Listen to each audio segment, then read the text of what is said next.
నమస్తే welcome to V3 news లక్ష్యం సమాజహితం నేను ఆకాంక్ష బులెటిన్ల ముందుగా హెడ్లైన్స్ చూద్దాం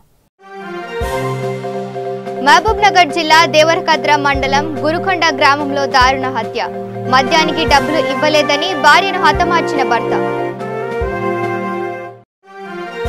నిజామాబాద్ జిల్లా నందిపేట మండలం కౌలుపూర్ గ్రామంలో విద్యుత్ షార్ట్ సర్క్యూట్ తో ఇల్లు దగ్ధం కూతురు పెళ్లి కోసం తెచ్చిన 3 లక్షల రూపాయలు 4 తులాల బంగారం అగ్నికి ఆహుతి తమిళనాడులో బాలుడి ముక్కులో దూరిన చేపపిల్ల చికిత్స అందించి చేపను బయటకు తీయడంతో ఊపిరి పీల్చుకున్న స్థానికులు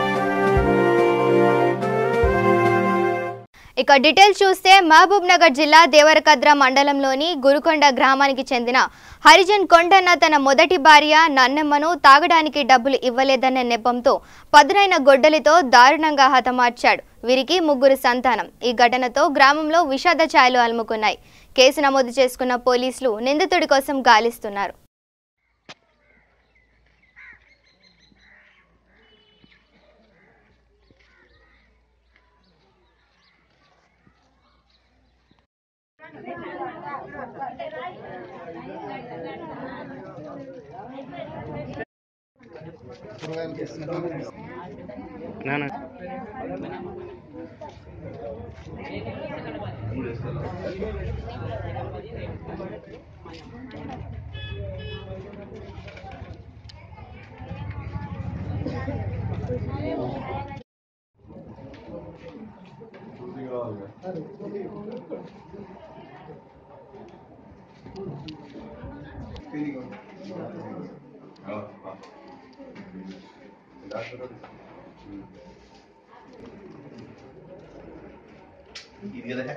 ఇంకోటి పెట్టిన ఎక్స్ట్రా కవర్ పౌడర్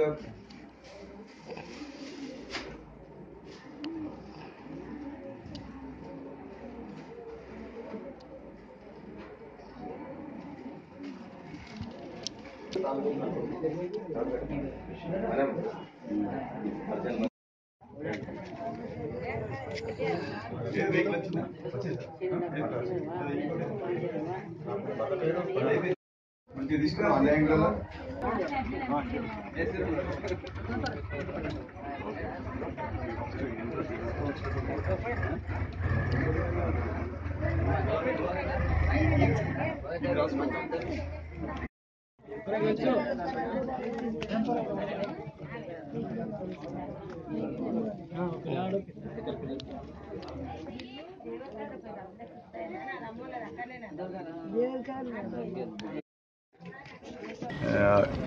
దేవరకద్ర మండలంలోని మా గురుకొండ గ్రామం నుంచి ఒక మెసేజ్ ఏమని వచ్చిందంటే ఇక్కడ అర్జన్ కొండన్న అనేటువంటి వ్యక్తి ఇంట్లో అర్జన్ కొండన్న తన భార్యను మనమ్మని హత్య చేసినట్టు మేము వెంటనే వెళ్ళినాము వెళ్ళి చూసేసరికి అప్పటికే మనమ్మ రక్తమరలు పడి చనిపోయింది కాబట్టి అర్జన్ కొండన్ననే తన భార్య మనమ్మని చంపినాడని భావించి కేసు నమోదు చేస్తున్నాము దర్యాప్తు చెప్పడం జరిగింది ఇక కరీంనగర్ స్థానిక 12వ వార్డుకు చెందిన బీజేపీ నేత మద్యం మత్తులో రోడ్డు పక్క వ్యాపారిని బెదిరిస్తూ అసభ్యకర పదజాలంతో దూషించే వీడియో సోషల్ మీడియాలో వైరల్ అవుతోంది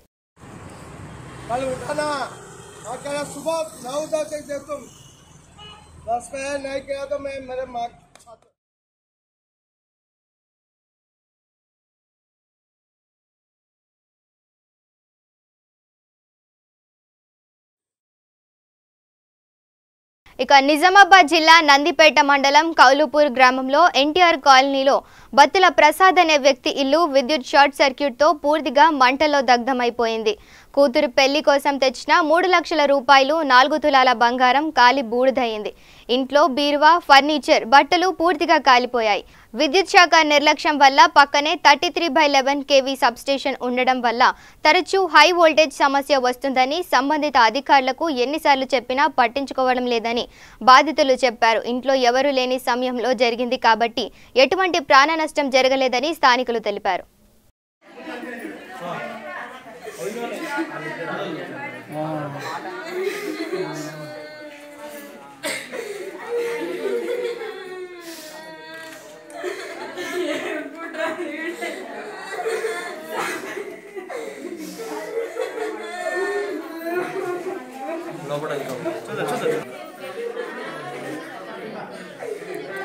ఎంత హై ఎట్లా వస్తుంది కరెంట్ లోపలది ట్రాన్స్ఫర్ దగ్గర ఉంది కదా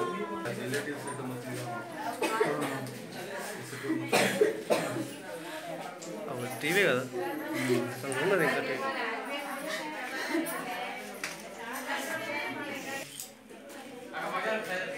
అశోక్ అన్న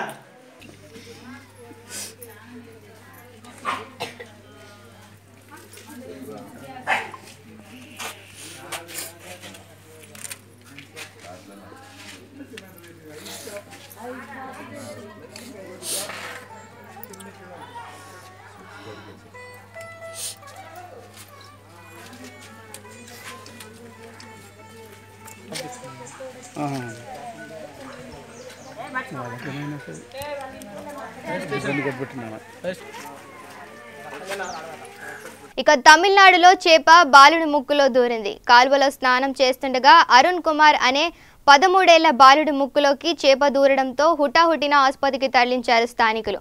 వైద్యులు చికిత్స అందించి చేపను బయటకు తీయడంతో స్థానికులు ఊపిరి పీల్చుకున్నారు.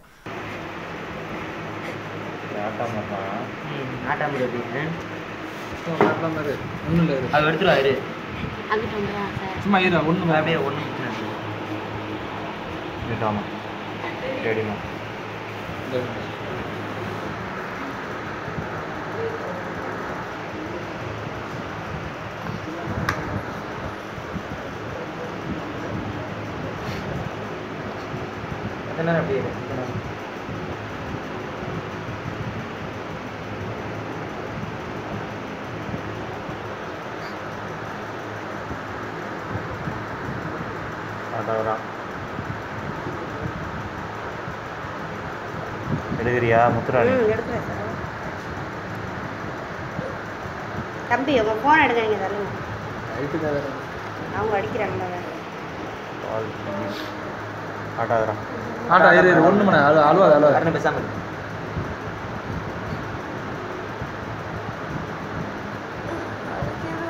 அந்த முள்ளு குத்தம் இரு ஒன்றில் இரு அந்த முள்ளு குத்து சிலேட் முள்ளு சார் இந்த கீழே தனிச்சு எடுத்தா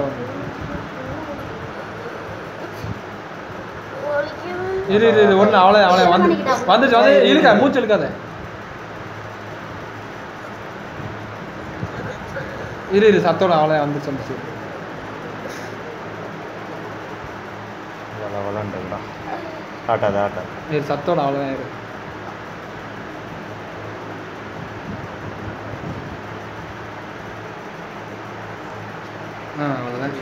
எழுதுனீங்களா பார்த்துட்டீங்களா ரெண்டே காட்டு ஃபாரின் பாடி ஃபிஷ்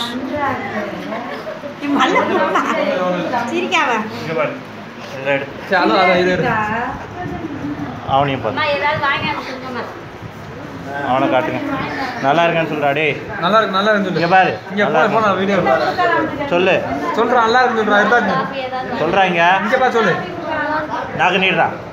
ఇక టీడీపీ జాతీయ ప్రధాన కార్యదర్శి నారా లోకేష్ పై వైసీపీ నేతలు చేస్తున్న ఆరోపణలను టీడీపీ తీవ్రంగా ఖండించింది. దేశ విదేశాల్లో విద్యను అభ్యసించి రాజకీయ పరంగా సమకాలీన అంశంపై పట్టు ఉన్న నేతగా లోకేష్ ఎదిగారని అనంతపురం జిల్లాకు చెందిన ఎస్సీ సెల్ నేత రాజు అన్నారు. తెలుగు భాషపై కాస్త పట్టు లేకపోయినంత మాత్రాన వర్తమాన అంశాలపై పట్టు సాధిస్తున్నారని చెప్పారు. అవినీతి చక్రవర్తి వైసీపీ అంటూ విమర్శలు చేసిన ఆయన సిబిఐ కేంద్రం కన్నెర్ర చేస్తే తమ పార్టీ పరిస్థితి ఏంటని ప్రశ్నించారు. 40 ఏళ్ల పాటు సుదీర్ఘ అనుభవం కలిగిన చంద్రబాబుపై విమర్శలు చేసే అర్హత వైసీపీకి లేదని హెచ్చరించారు. వంశీ లాంటి నేతలు పార్టీకి వీడినా నష్టమేమీ లేదని అన్నారు.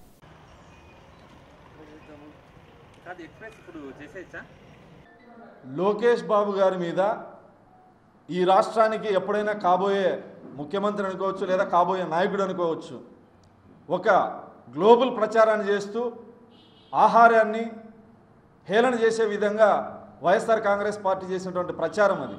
లోకేష్ బాబు గారు ఒకవేళ తెలుగు మాట్లాడడంలో తడబడొచ్చు, కానీ ఈ రాష్ట్రానికి సంబంధించిన అన్ని శాఖల మీద కానీ బడ్జెట్ మీద కానీ అనేక విషయాల మీద లోకేష్ గారి దగ్గరికి ఎవరైనా బహిరంగ చర్చకు రావచ్చు. ఒక మాట ఆయన చదివింది విదేశాల్లో, తెలుగులో అటో ఇటో మాట్లాడితే ఈ రాష్ట్రానికి కానీ దేశానికి కానీ వచ్చే నష్టం ఏం లేదు. అదే జగన్ గారు అల్లూరి సీతారామరాజు గారి జయంతి రోజు బ్రిటిష్ వాళ్ళు ఈ దేశం కోసం స్వతంత్రం కోసం పోరాడారా? బ్రిటిష్ వాళ్ళు పోరాటం చేసేటప్పుడు ఈ దేశం కోసం అల్లూరి సీతారామరాజు గారు వీరమరణం పొందారా? ఈ దేశ స్వతంత్రం కోసం మన్యం వీరుడు ప్రాణత్యాగాలు చేసి స్వతంత్రం కోసం పోరాటం చేస్తే అటువంటి నాయకుడిని హేళన చేసినాడు. మరి దీన్ని ఏమంటారు? నిరక్షరాస్యత అనేది తెలుగు చూసి చదవలేనటువంటి జగన్మోహన్ రెడ్డి గారిని దీన్ని ఏమంటారు? ఒక్కొక్కసారి మాట్లాడేటప్పుడు చదివేటప్పుడు స్పెల్లింగ్ మిస్టేక్స్ వస్తాయి. వచ్చినంత మాత్రాన నాయకత్వ ప్రతిభకు నిదర్శనం అది. ఏ రకంగా పప్పు అంటా ఉన్నారు? ఏ విషయం మీద పప్పు అంటా ఉన్నారు?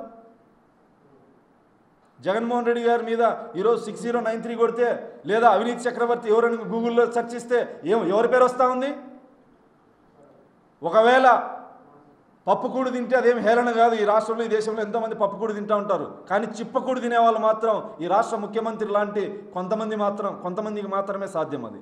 లేదా తాటాకు చప్పుల్ని ఉడత ఊపుల్ని చంద్రబాబు నాయుడు గారి గడ్డం నెరవకముందే నీలాంటి వాళ్ళని ఎంతోమందిని చూసినారు చంద్రబాబు నాయుడు గారు. మీరేదో చిటికేస్తే తెలుగుదేశం పార్టీ స్టోర్ రూమ్లోకి వస్తుందేమో. మీరు చిటికేస్తే మా పార్టీ ఆఫీసుకున్న ఇటుకు కూడా కదలదు. కానీ సిబిఐ విజిలేస్తే మీరు ఎక్కడుంటారో కూడా ఒకసారి గుర్తుపెట్టుకోవాలా. కేంద్ర ప్రభుత్వం మీ మీద కన్నెర చేస్తే మీ పార్టీ ఎక్కడ ఉంటుందో గుర్తెరగాలి.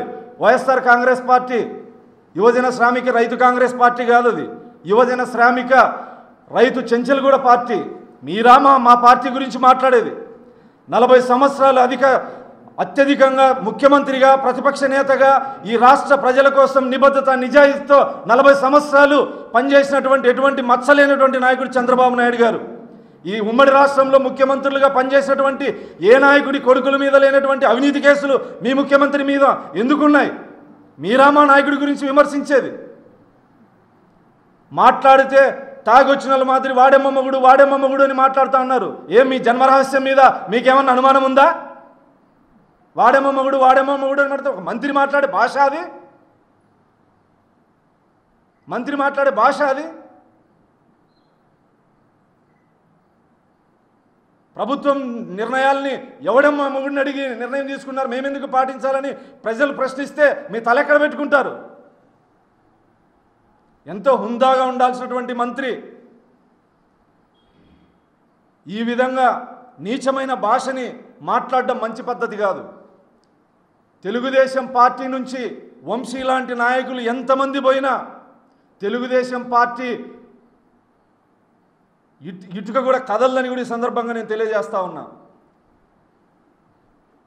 అన్ని వర్గాల ప్రజలు ఈరోజు తెలుగుదేశం పార్టీ ఎంతోమంది సీనియర్ నాయకులు ఆలోచనలు ఆశయాల్ని ముందుకు తీసుకెళ్లడానికి యువతరం కలిగినటువంటి త్యాగాలతో కూడిన పోరాటాలు చేసేటువంటి యువ సైనికులు పసుపు సైనికులు లక్షలాది మంది ఉన్నారనే విషయాన్ని గుర్తుపెట్టుకోవాలి. కేవలం ఒక చంద్రబాబు నాయుడు గారిని దృష్టిలో పెట్టుకొని చంద్రబాబు నాయుడు గారిని హేళనగా మాట్లాడితే జగన్మోహన్ రెడ్డి గారు మీకు పదవులు ఇవ్వచ్చు లేదా ఆర్థికంగా సపోర్ట్ చేయొచ్చేమో, కానీ వ్యక్తిత్వాన్ని చంపుకొని వ్యక్తిత్వాన్ని నాశనం చేసుకొని ఆత్మగౌరవాన్ని కించపరుచుకొని ఒకరి పంచన చేరాల్సిన దౌర్భాగ్య పరిస్థితులు వంశీ గారు ఉన్నారు.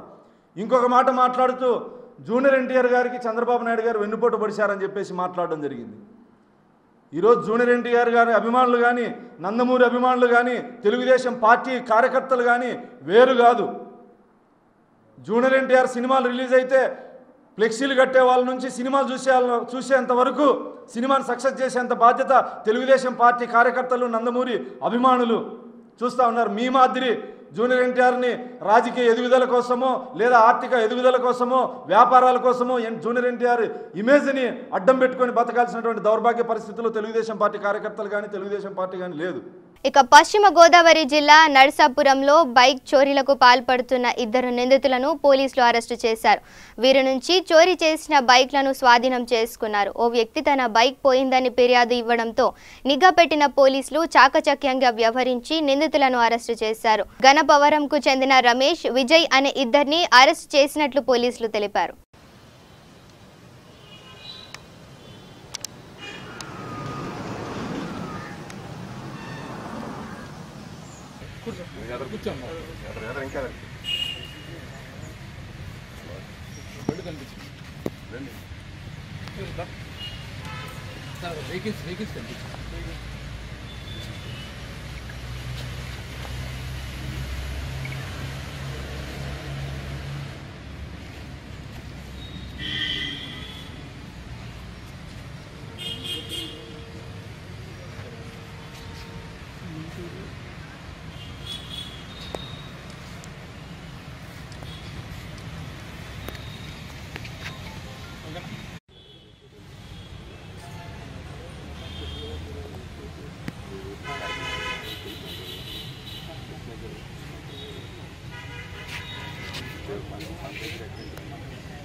తీసుకెళ్ళండి.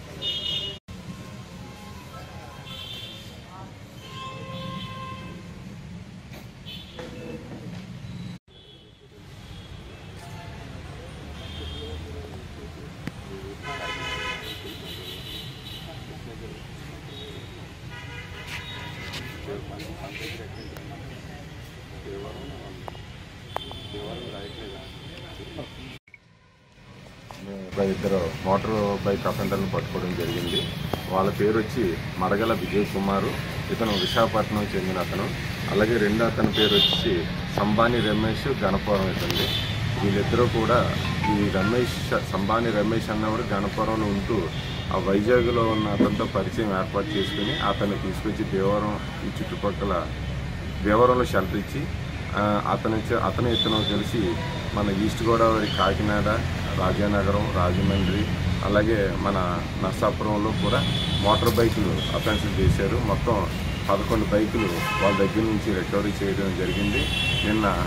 నిన్న అంటే 17 కదా, నిన్న 17వ తేదీ సాయంత్రం మా టౌన్ ఎస్ఐ గారు ఇక్కడ చిన్నమామిడిపల్లి టర్నింగ్ ఏరియాలో వెహికల్ చెకింగ్ చేస్తున్నప్పుడు వీళ్ళు పని మీద వెళ్తూ దొరికితే ఆ రికార్డు సరైన చూపించకపోయేసరికి తీసుకొచ్చి విచారించగా వీళ్ళు ఈస్ట్ గోదావరి పరిసర ప్రాంతాల్లో ఈ బైక్లన్నీ దొంగతనాలు చేసామని చెప్పారు. దాంతో మా డిఎస్పీ సారు పర్యవేక్షణలో వాళ్ళని అరెస్ట్ చేసి ఈరోజు కోర్టుకి పంపడం జరుగుతుంది. ఇక పశ్చిమ గోదావరి జిల్లా నర్సాపురంలో జరిగిన జనసేన పార్టీ ఆధ్వర్యంలో కార్తీక వన సమారాధన జరిగింది. దీనికి ముఖ్య అతిథిగా జనసేన రాష్ట్ర సమన్వయ కమిటీ చైర్మన్ నాగేంద్రబాబు పాల్గొన్నారు. కులాలకు అతీతంగా జనసేన పోరాటం చేస్తుందని, ముఖ్యంగా ప్రజా సమస్యలపై గలమెత్తిన వాటిని పరిష్కరించే వరకు ఉద్యమిస్తుందని చెప్పారు. అధికార బలంతో జన సైనికులపై కేసులు బనాయిస్తే సహించేది లేదని హెచ్చరించారు. ఈ సందర్భంగా కుచ్చులూరు బోటును వెలికితీసిన సత్యంను అభినందించి సత్కరించారు. ఈ వన మహోత్సవంలో ప్రజలు పాల్గొన్నారు. నమస్కారం తెలియజేస్తూ 2 విషయాలు చెప్పి ముగిస్తాను, ఎందుకంటే చాలా మంది ఉన్నారు భక్తులు.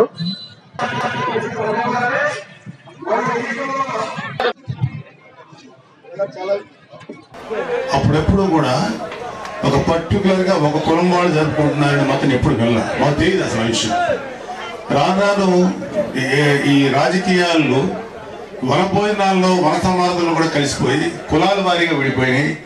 యాక్చువల్గా ఒక 40 years బ్యాక్ అయితే 35 years బ్యాక్ అయితే లేదు, చాలా తక్కువ అక్కడక్కడ ఉండే తప్ప యూజువల్గా అందరూ కలిసి జరుపుకునేటువంటి ఒక కంబైన్డ్ ఒక పండగ వాతావరణం లాంటిది ఇది. సో నాకు ఇలాంటి సిచ్యువేషన్లో అలాంటి సిచ్యువేషన్ రావాలి, అందరం కలిసి ఉండేటువంటి ఒక మంచి అకేషన్ ఉండాలి కదా. ఎవరికన్నా ఏ పనులు చేసుకున్నా కూడా ఒక అకేషన్ అందరు కలిసి అకేషన్ ఉండాలి కదా అనుకున్నప్పుడు పవన్ కళ్యాణ్ గారి యొక్క ఐడియాలజీని యుధాంతంగా అమలు చేసిన మన బొమ్మిడి నాయక్ గారిని అన్ని కులాల వాళ్ళని అన్ని మతాల వాళ్ళని కలిపి ఒక మంచి ప్రోగ్రాం చేసినందుకు ముఖ్యంగా బొమ్మిడి నాయక్ గారికి నా హృదయపూర్వక శుభాకాంక్షలు, అభినందనలు తెలియజేస్తాను.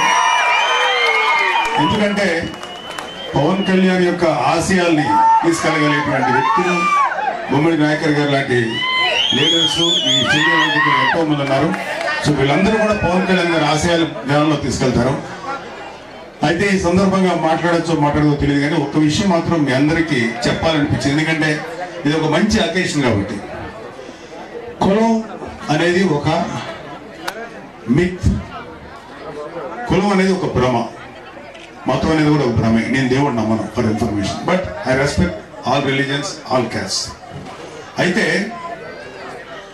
ఒకే ఒక క్వశ్చన్, కులాన్ని గౌరవించాలి, కులానికి ఉన్న సమస్యల గురించి ప్రతి ఒక్కళ్ళు వాళ్ళ కులాల గురించి పోరాటం తప్పులేదు, కానీ వేరే కులాల వాళ్ళని ద్వేషించడం కానీ వేరే కులాల వాళ్ళని అనగదొక్కే విధానం కానీ ఎవరిలో ఉండకూడదు. అది నేను కోరుకుంటున్నాను.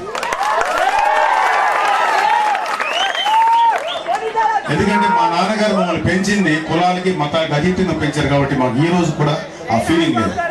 అయితే ఒకే ఒక క్వశ్చన్ మనం అందరం ఆలోచించుకోవాలి. ఎవరికైతే ఇంకా బ్రెయిన్లో మాకులో అనుకునేవాళ్ళు, మీరు అందరూ కూడా అరే మనందరం కూడా మన కులాన్ని గౌరవించుకోవాలి, మన కులాలకు సమస్యల్ని పరిష్కరించే దిశగా ముందుకెళ్ళాలి. కానీ అందుకు మించి మాత్రం మనం ఎక్కువ వెళ్ళకూడదు. ఎందుకంటే నా కులవాడే నాకు వైద్యం చేయాలనుకుంటే డాక్టర్లు ఎవరు దొరకరు. సపోజ్ వేరే కులవాడు డాక్టర్ నాకు ఎమర్జెన్సీగా ఏదైనా చేయాలి ట్రీట్మెంట్, లేదంటే మా క్యాస్ట్ వాడు వస్తే తప్ప నేను ఏ డాక్టర్ చచ్చిపోతాను, మా క్యాస్ట్ వాడు భోజనం పెడితే తప్ప నేను భోజనం చేయనండి అని కనుక ఎవడో అనుకుంటే ఆదోతని మడాలి. ఎందుకంటే ఎవరైనా భోజనం పెట్టచ్చు.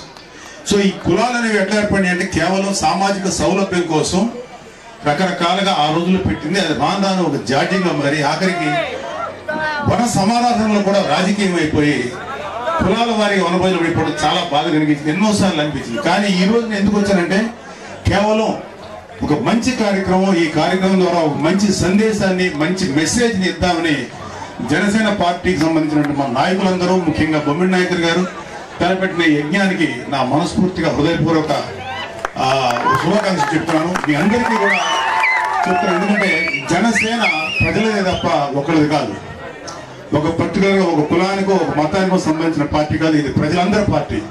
మనం మన అందరి కోసం, మన బిడ్డల కోసం, మన బిడ్డల భవిష్యత్తు కోసం యుద్ధం చేద్దాం. మన బిడ్డల యొక్క ఫ్యూచర్ కోసం అందరం కష్టపడదాం. నెక్స్ట్ రాబోయే టైంలో, రాబోయే రోజుల్లో జనసేన అధికారులు తీసుకొద్దాం.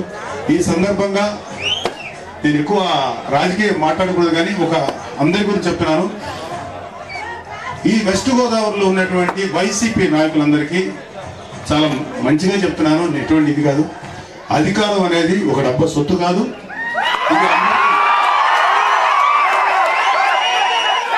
ఎవరు ప్రజలకి మనసు గెలుచుకోగలుగుతారో వాళ్ళకి వస్తుంది. అంత మాత్రం చేత అది 5 ఏళ్లే ఉంటుంది, అంతకు మించి ఉండదు. తర్వాత ఎవరైనా దిగాల్సిందే. మన కళ్ళ ముందు ఎంతో మంది చూసాం. అధికారం చేతిలో ఉంది కదా, అది పోలీసు యంత్రాంగాన్ని ఎచ్చలుడిగా వాడుకొని జనసేన కార్యకర్తలు కానీ, జనసేన వ్యక్తులు కానీ హెరాస్ చేస్తూ పోలీస్ డిపార్ట్మెంట్ పెట్టి హింస పెట్టేటువంటి పద్ధతి మీరు మానుకోండి. ఎందుకంటే కాలచక్రం ఒకసారి కిందకెళ్తుంది కాబట్టి మీరు కిందకెళ్లాల్సిన పరిస్థితి వస్తుంది. ఇక భద్రాద్రి కొత్తగూడెం జిల్లా కొత్తగూడెంలో డిఆర్డీఏ కార్యాలయంలో రివ్యూ సమావేశంకి హాజరై మంత్రి పువ్వాడ అజయ్ కుమార్ ని అడ్డుకున్నారు ఆర్టీసీ కార్మికులు. పువ్వాడ బయటకు రావాలని అఖిలపక్షం ఆర్టీసీ కార్మికులు రోడ్డుపై బైఠాయించారు. లోపలికి దూసుకు వెళ్తున్న కార్మికులను, అఖిలపక్షం నాయకులను అడ్డుకున్నారు పోలీసులు.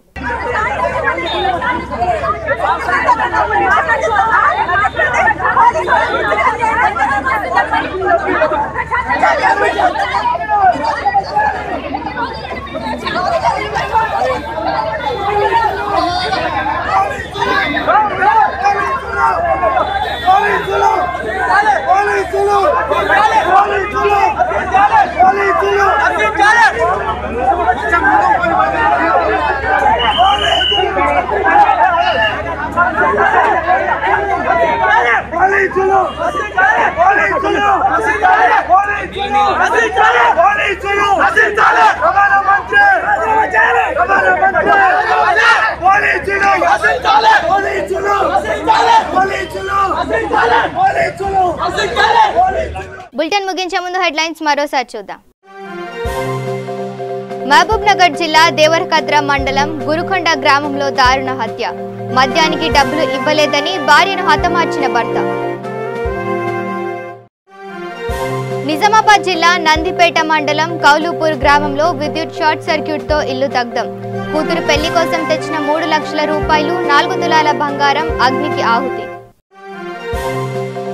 తమిళనాడులో బాలుడి ముక్కులో దూరిన చేపపిల్ల. చికిత్స అందించి చేపను బయటకు తీయడంతో ఊపిరి పీల్చుకున్న స్థానికులు. ఇవి bulletin updates. Stay tune to V3 news. లక్ష్యం సమాజహితం.